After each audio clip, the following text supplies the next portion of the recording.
So we back with it once again. I know a bunch of people were asking me to do the Archer class. You know, we had to do this one. This is easily one of the hardest classes. There's a lot of heavy hitters, but you know how the saying goes, there can be only one. First up, Billy the Kid with his Thunderer Phantasm. Starting off, I'm already noticing the attention to detail. You can see the dust settling in the background and the tumbleweeds are rolling before he even starts. He gives a quick burst of back-to-back shots, so fast that it makes it appear as if the screen is breaking. And then you see shattered glass start to come down when it's over. Love this Phantasm through and through, but there's not really that much to pull from it to make it a good comparison. Not his fault. Vanilla Servant, there could be more. Next up, we got Tota, one of the more undervalued servants in the franchise, the Rice Man with his Phantasm, Hachiman Prayer. We see him manifest a number of bubbles in front of his bow, and then he releases this as an entire water dragon towards the enemy. I find this to be an interesting one in Foundation. Again, unfortunately, he is one of the older characters, so it's very outdated, and you can tell. There is potential here. I would like to see this revamped with some close-ups and some greater detail. Nothing going on in the background, so there's not too much to say there either. So going off into Uriel, you have her Goddess's Gaze. I'm gonna be completely honest, her Phantasm comes out so fast, I had to watch it again to make sure that I wasn't tripping. But you know something? I don't think it's bad. It's far better than what she had before. There's a number of pulsating hearts that pop up in the background. This signifies her charm effect. The pink swirl that follows her arrow right before it connects. There's even a row of hearts that come out when she releases. I will say that there could be a little more to it, especially with her being a goddess. The walking tank himself, Orion. His Phantasm is Artemis Hagnos, where he's buffed by the affection from Artemis. This mainly highlights their relationship. You see him slightly levitate into his own constellation, the moonlight shining down upon him. Artemis is the moon goddess after all. Those things just complement each other really well. The camera then starts to drift away into a sea of stars. Unfortunately, since this is a buff type of Phantasm, there's not really much going on. That's usually the case with these. Something that's underwhelming considering he's one of the only people in the game that's grand level. He should have one of the best Phantasms bar none, but that's not the case here. Maybe in gameplay, but not aesthetically. For this one, we got the Tri-Amor Star Phantasm that belongs to Artemis. Technically, Orion being hijacked by Artemis. It starts off with several hearts coming up from the ground. This symbolizes the love that she has for Orion. The background then starts to shift into a full moon. She teleports into the sky with a brand new set of clothes that align more with her deity form. Then she releases a magical duplicate from her bow that not only damages the enemy, but charms them as well with her love. Really enjoyed the shift that they made in the background. Again, she is the moon goddess. It seems like not enough characters tend to do this, especially for people like her that come from the early days, and the outfit that she transformed into looks just as good. We gotta put some respect on his name. The youngin' King David, going through with his 5 stones Phantasm. Immediately we see a cloud of green smoke emerging from around his body. He starts out rotating his sling, filling it with magical energy. The stone also turns green. Then he pitches the stone Major League style straight at the enemy, turning it into a magical bullet. The other stones land in a circle around the enemy, and the main one penetrates them as a blitz. I like this Phantasm as well. It feels like it needs to be modernized a lot less than the others. If I had any issue, it would have to be that it's too short. Maybe have the stones start to radiate when they hit the ground, something along those lines. It just leaves me with the feeling of desiring more. So for say we have her Phantasm Emotional Engine. This features more of a slideshow in the background. She was a poet, so there's different lines of writing to signify that. And then there's her finally striking a pose towards the end, followed by some stars and confetti.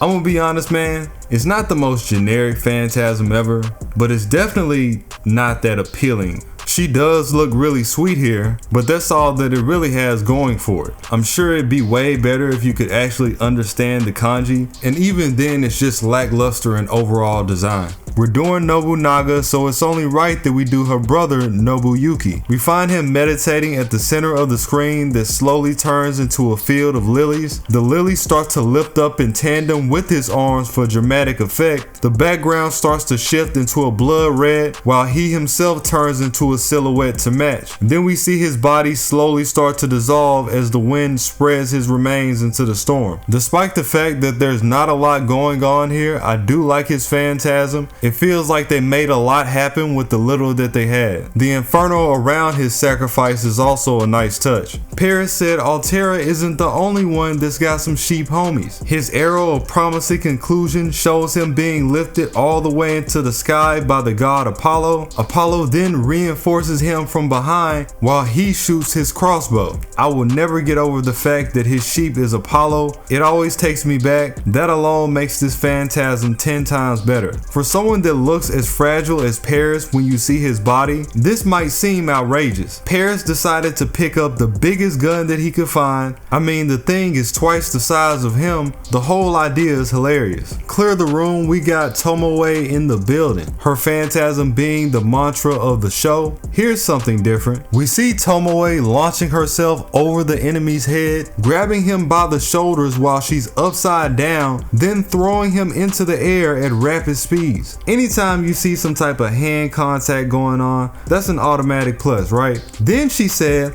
"Oh, I'm not finished with you yet," and pulls out an arrow reinforced by Inferno and shoots him down while he's still flying through the sky. The impact then detonates, sending out a wave of energy. I know this sounds like overkill, but it would have been nice to see her use the other weapons that she's carrying. I mean, she does already have them, might as well use them. That would really seal the deal. But this is still great nonetheless. We got Big William in the cut with his phantasm Arrow of Faith. Immediately we see it jump into this red and black gradient filled background. The energy from the bow starts to radiate across the screen. The ground starts to rupture and circles appear around him as he shoots. I feel like the background animations really give that traditional cartoon vibe. It really looks nice. The arrow that he lets off also leaves behind the apple silhouette from his lore. We got Anne Bonny and Mary Reed. Look, these girls said they can't pull up to a beach without the piece on them. We see them both focusing their attacks in unison, crossing up the enemy and then unloading on them with magical beams. You also have the pirate skull that comes floating in the background between them. Although it is pretty generic and has that expired feel, it's pretty decent overall, especially when you consider how old it is. Now, you know, we had to dive into the Emperor Napoleon. With one arm alone, he starts to initiate his power. This unlocks a secondary barrel that allows him to hold it at his side. You see flames coming out of the end of the cannon and a brilliant pan that slowly reveals his face in the background. Don't worry, he's just as excited as you are. The rainbow blast then releases from the weapon at rapid speed, swallowing everything that's in the way. Then it scatters from around the target as it hits them, giving life to an actual rainbow itself. This is simple but extremely effective. It's also one of those few close-ups in the game that actually feels warranted for the dramatic effect. Everything just naturally comes together. Ashwatama, the madman, coming in with his chakram phantasm. Right off the bat, we see him throwing out his wheel armament. It starts to rev up into a disc of inferno that enlarges over time. He leans back while reinforcing himself with magical energy and then kicks the wheel straight at his target. Then right as it lands, he comes in from behind with the destructive punch of his own. It kind of reminds me of Sigurd's phantasm in design. I feel like it embodies his rage as a character, and it really just highlights how willing he is to put himself in the middle of the danger if that means more damage to you. Then we have Atalanta with her Phoebus catastrophe. She comes in gathering up a ton of energy. She sends out her signals into the sky for Artemis and Apollo, of course. These signals separate in opposite directions, and then they answer these calls with the aforementioned disaster, all of which following a yellow and blue color scheme. This is a common scheme, still looks really good. Always been a fan of this phantasm. It's just nice to see the barrage come down even in the show. It's also cool seeing an archer being, I don't know, an actual archer. really hits home. You got Chloe gaining access to Emiya's triple crane technique as a phantasm. We start off with her making duplicates of Kansho and Bakia, launching them both towards the enemy as two mirrored color palettes. The colors are inverted for the aesthetic. Then she goes across and speed blitzes the enemy from the other side so they don't have enough time to respond, hitting them from both angles. Finally, she ends it off by blowing a kiss that detonates these swords, which were infused with magical energy. Nikola Tesla with his phantasm, advent of lightning. No need to wonder what happened to the Infinity Gauntlet. My boy Tesla keeps it on hand. Right off the bat, you have walls of lightning shooting up from the ground to create a giant tower, this symbolizing his involvement in electrical power. He gets to the top of the tower, and what's this? He makes a giant electrical disc with his gauntlet, crunches the power down into a single shot, and then fires it upon the enemy at an angle. Not gonna lie, this gotta be slept on. Incredible looking phantasm for a servant that's been out for this long. The gauntlet is a cool take, and the purple and blue scheme looks continuously good throughout the whole thing. If that wasn't enough, he leads you to believe that he's actually going to fire the disc when instead it was just his own unique way of collecting energy. Tristan coming in with the classic, his Fail Not Phantasm. This features him using his very own harp as a bow that gives acknowledgement to his ties back to music and his lore. The harp starts to glow with magical energy, and then he attacks with several sound waves leaving their bodies encased, these having a bonding effect. Then he opens up his eyes, which lets you know that he's really serious, and unloads his final shot to pierce them while they're in the air. Tristan's shots in general are so satisfying to watch, just knowing that they're not actually arrows and you can see the enemies getting hit multiple times at once. It just really gives that sense that he's in his own lane.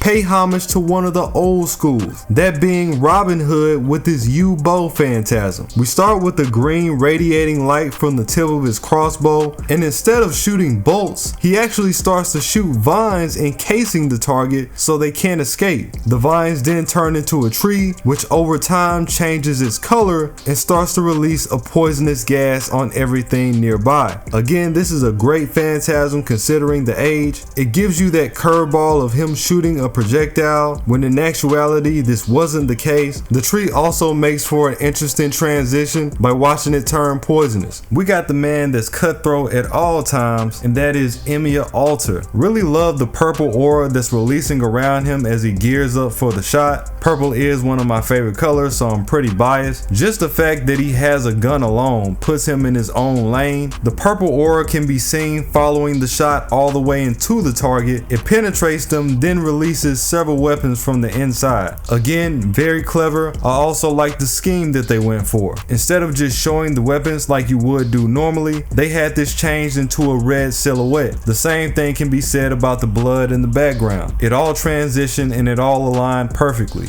Going off into Zenobia, we have her authentic triumph. She comes in breaking her chains with the sandstorm that further gives her access to a transformation. She's decked out in all white, gold glistening from around her body, and a disc is rotating behind her. The disc starts to go even faster, and then it releases a barrage of shots all over the field at the enemy. In the meantime, you got Zenobia flying from behind, leaving explosions all over and hitting them all. I think the disc is the real hero here. It has a certain level of epicness that would have saved it from being too generic. For Anastasia and V, you have the Phantasm Snow Summer, where swirls of ice are sprinkled on top of the enemy by V, literally freezing them in the process and turning them into an ice sundae. They even put the cherry on top. Holy. So for this one, it feels really wholesome for some reason. It doesn't do too much, but it is hilarious at the same time considering how much fun they seem to be having. In a way, when you see Anastasia bringing the ice in at first, it really gives out the impression that she's the one that's doing the sprinkling until it pans out and you can actually see that it's V.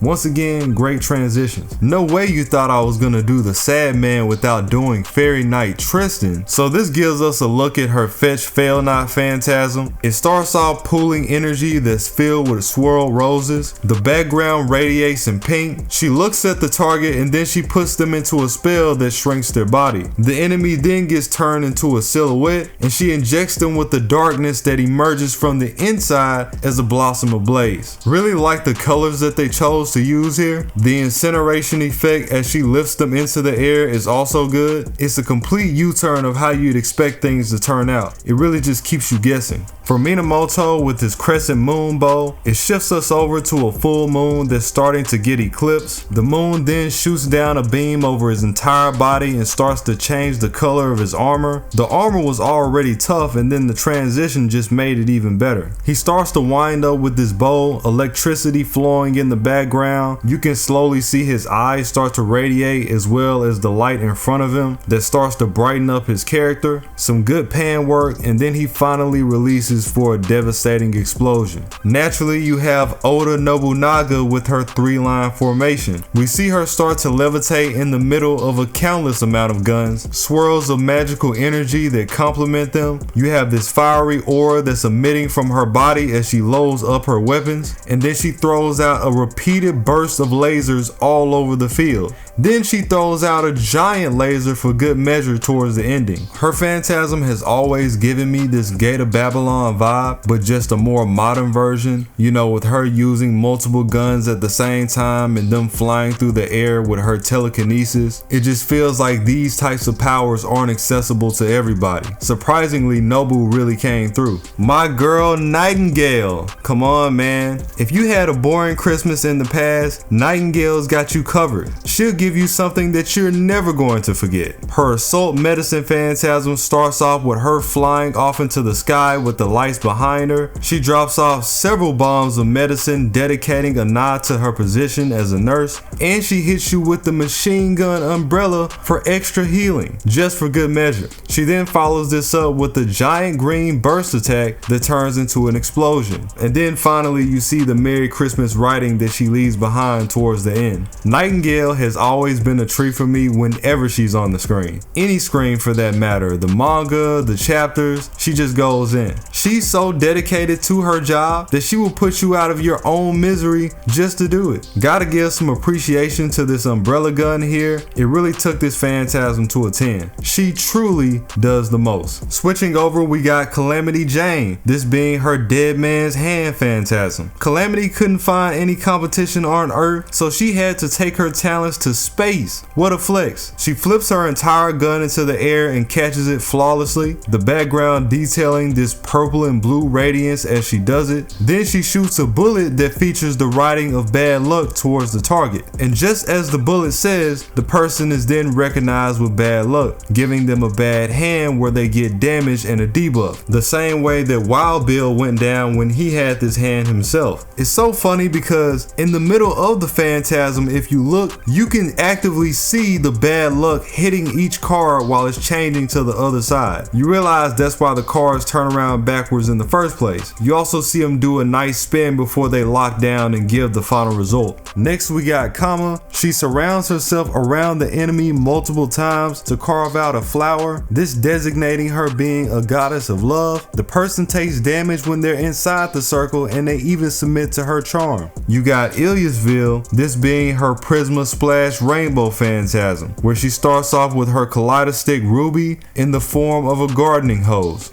Say what? She starts off making a run towards the enemy. There's a myriad of different colors and circles that start to pop up in the background, giving us that rainbow vibe. She then starts to transform into her magical girl variant with what appears to be a bunch of clones of herself. And this really goes to show all the goofies that think Phantasms have no actual lore value. What's happening here is that she's reflecting herself via the kaleidoscope and thus multiplying her power, which technically can be looked at as her being cloned. This is an interesting take on that effect, to be honest. She finishes the whole thing off by combining these powers and then rips through the enemy once she reaches the other side. We got Takasugi with this ultra advanced reformation, multiple artsy driven things going on here. You have the slides start to give him this sort of introduction while he's coming in, him being a silhouette in the process. You can see his soldiers start to appear in the background, and then you got the Gundam head coming in all the same. Next thing you know, he's standing on the Gundam and he's commanding an entire army of robots that fire relentlessly at the target. The Gundam shoots both of its arms back to back, and then it calls for a massive explosion while the camera fades outwards. This one kind of feels like a slow burn at first, but the payoff is pretty interesting. The red and white pen work in the background that slowly gets revealed in the entrance to be his flag, that's a good look. The Gundam, the robots in general, is something that's extremely different by default. Everything here just leads to the unexpected. My boy Kyron with his Antares snipe. Y'all gotta stop playing with him. Bump all this weapon talk, let me show you what Divine really looks like. He points his finger up into the sky at his own constellation, that being the Sagittarius, the Centaur. It then starts to recognize him as its origin and shoots a ridiculous beam all the way down to his location from space. This man is wildin', piercing through the enemy of his choice. This Phantasm is just too good. I'll never forget the first time that I saw him use it against Achilles. Even right after he had lost, it was hard for me to feel like he had done so when he's out here beaming Achilles from space. Super over the top, and rightfully so.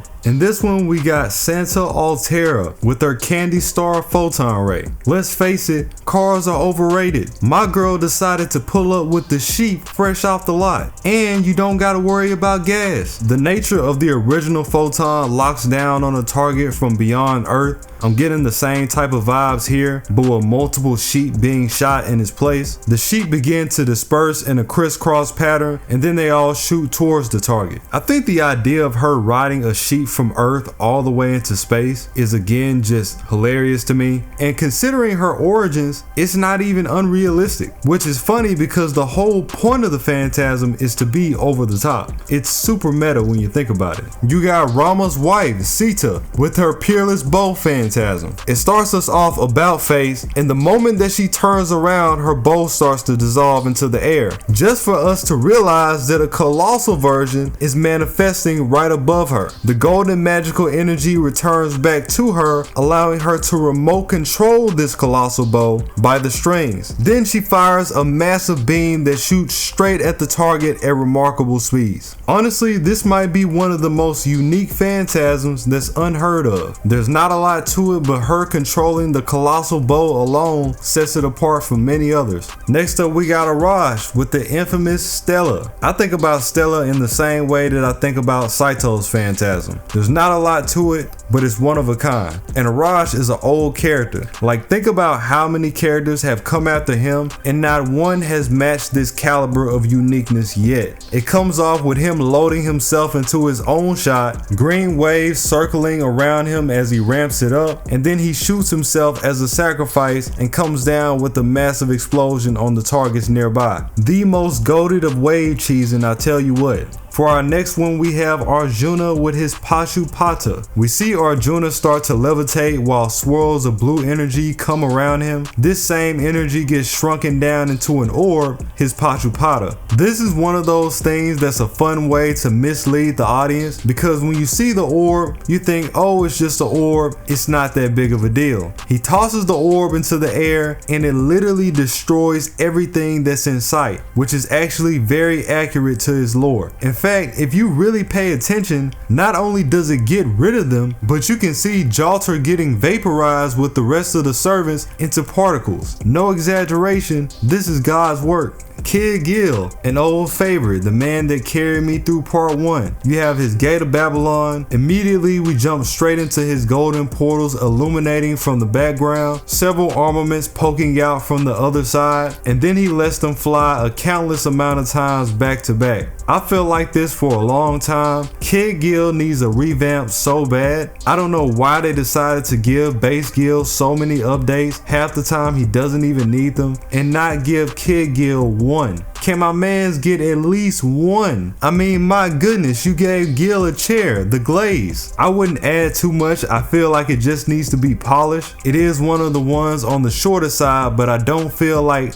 every Phantasm needs to be super long for them to make a point. It really just needs close-ups and more detail. And for the love of everything, give him an actual background instead of a blackout. He does have the gate. He can afford it. Coming in with Helena, we have her silver Taurus Phantasm. We see her riding off into cyberspace on a futuristic style disc. You know it's serious when she's got the headset on. She flags down for help against the enemy, and then we see countless UFOs come in at the same time and drop beams on the target. They dip out, and then a massive UFO comes in their place to finish the job. Helena then reinforces herself with magical energy and runs over their remains with her vehicle. Really like the UFOs here, much like her original. They've always been a great nod back to her lore, that being someone that's infatuated with the occult. Honestly, it just gives life to everything that she believes in. Who could forget the criminal mastermind with this Phantasm dynamics of an asteroid? Moriarty has a unique base altogether. His armament is a massive rocket shooting coffin. The background shifts into Moriarty jumping into the moonlight with a darkened silhouette. Incredible shot, by the way. He then dashes out unloading multiple rockets and bullets before finally hitting the target with the massive blue blast. You have Asagami with her mystic eyes of distortion, the red and green stripes to symbolize her telekinetic powers. The move itself brings the entire scene back to the bridge from her lore, where she starts to tear the entire thing in half in the exact same way. Not only super accurate, but still one of a kind even now. You have Osaka Behime's Thousand Forms Phantasm. This one is actually pretty hilarious. It kicks off with Osaka hiding behind her own barricade. She rushes into the field alongside her companions, just dumping her gun non-stop. Her companions also have their own weapons. You got more help for her coming in with aircrafts in the sky. You got these crowds coming in from the ground, launching grenades from their shells, all of them being made from her origami. And then at the end, you have Osaka planting her own flag alongside her team to boast their victory. It's wild. We are neats no longer. Osaka is really in the field. I love it.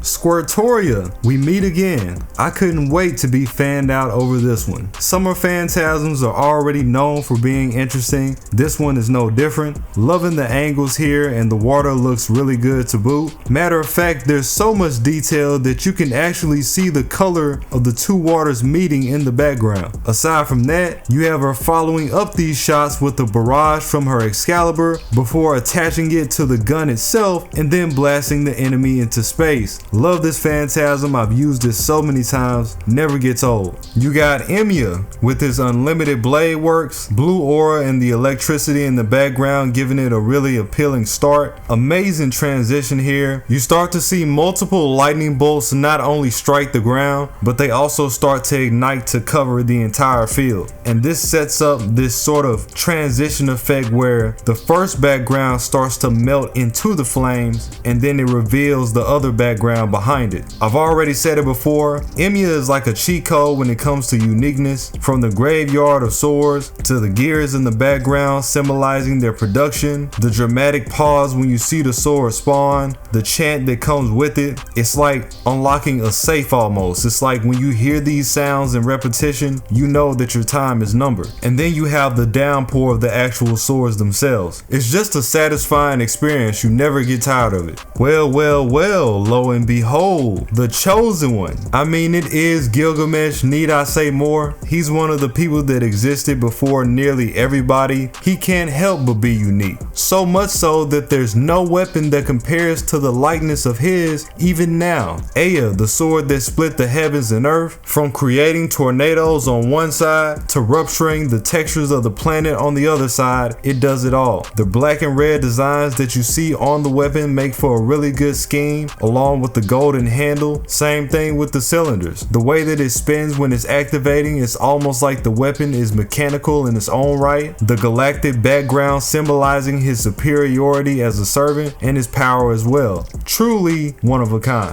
we got Joan of Arc with her fruitful ocean phantasm. Absolutely love this one. She comes in flying on the water. Again, incredible transition. It gives off the illusion that she's actually gliding on the water herself, and then it transitions to her standing on a whale that was below surface level. You got multiple dolphins swimming to the side of her. She commands one to do a trick with her right hand. She commands the left one to do a trick with her other hand, and they just go non-stop attacking the enemy in a circle. Then while they're doing this, she begins to manifest a giant hoop of magical energy for her own trick. And oh my goodness, would you look at that spin? If that's not a 10 out of 10, I don't know what is. Look at that execution. The entire whale then lands on top of the enemy. I think it goes without saying, nobody is surviving that. I gotta be honest, man. You gotta be smoking some good dope if you don't think Ishtar has a unique phantasm. I mean, who else is going into space and manifesting the power of Venus as a magical bullet? We see her eyes being transitioned from blood red to gold to signify her authority, and then she equips her own version of Venus. The energy of Venus then gets transformed into a massive arrow. She shoots the bullet from space all the way down at her target, and if that wasn't enough, the hit leaves multiple spikes of infernos all across the field.